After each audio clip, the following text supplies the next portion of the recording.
Magandang araw po sa inyong lahat. Maliwanag naman na itong gera sa gitnang silangan ay talagang malaking naging epekto sa buong mundo at dito rin sa Pilipinas. Siyempre, hindi natin maaring hayaan na pasanin itong mga mas nakakaraming commuter. Pagising ko kaninang umaga, nakita ko yung mga headline at ang pinag-uusapan ay yung naaprubahan na fare hike. Siguro hindi ito ang panahon para magtaas ng pamasahe para sa ating mga kababayan. Kaya tinutos ko sa DOTR na suspendihin muna ang fare hike. Ang mga lambas, libreng sakay program natin, nationwide at operational pa rin sa Metro Manila, sa Metro Cebu at sa Metro Davao. Sa LRT2 at MRT3 naman ay may 50% na diskwento simula March 23. Yung Blue Beep cards na may 50% discount. Habang ang White Beep card ay patuloy ang 50% discount para sa mga PWD, senior at estudyante. Ang pag-release naman ng mga iba pang mga pondo para sa mga cash relief at subsidies ay patuloy sa iba't ibang mga ahensya. Fuel subsidies sa DOTR ay nai-release na. Halos 100,000 na tricycle driver ang nabigyan ng Marso ng Abete, pati na rin ang nationwide rollout para sa ibang transportation sector workers na magsisimula sa April 6. Naintindihan natin ang sigaw ng mga nagpoprotesta na kababayan nating nasa sektor na ito. Pero gusto kong ulitin sa inyo, hindi kayo maiiwanan, hindi kayo pababayaan ng pamahalaan.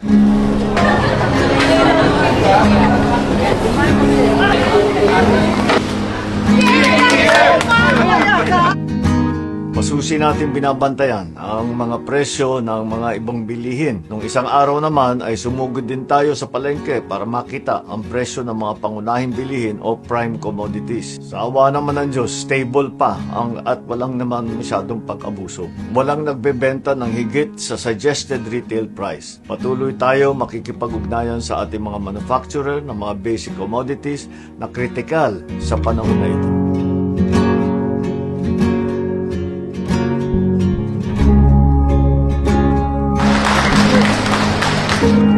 Sa bigas naman, ongoing pa rin ang 20 peso rise sa 177 na LGU at pararamihin pa natin yan. Napapag-usapan din ang paglalagay ng price cap muna sa bigas. Abagan po natin ito. So sa bigas, wala tayong problema, sapat ang supply at nakokontrol pa natin ang presyo. Fuel subsidies din ang nag-aabang para sa mga magsasaka at mangingisda. Ongoing na talaga yung mga programang yan.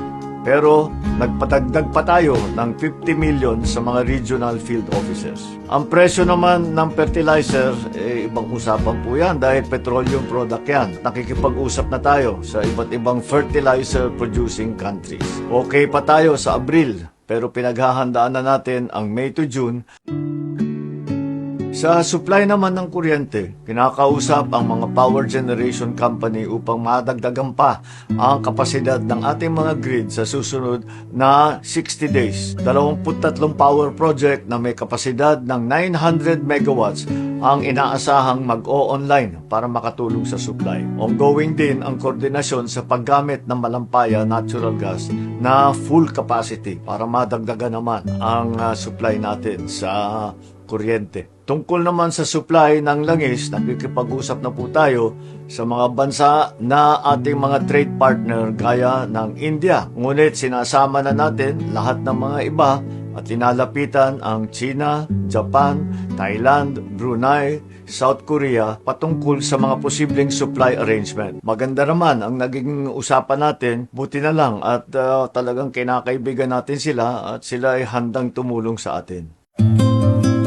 At hindi po natin kinakalimutan ang mga ating kababayan na nandoon sa mga alanganing lugar sa Middle East. Tuloy-tuloy naman ang pagdating ng ating mga kababayan mula sa gitnang silangan. Mahigit 1,400 overseas Filipino workers at 334 dependents na ang nakauwi mula noong 5 ng Marso hanggang March 17. Yung pangatlong government chartered flight naman ay dumating dito noong March 18 na may sakay na 153 OFW, 114 dependent at saka 50 stranded na Pilipino. Sa mga susunod na araw ay mas marami pa ang pararatingin natin.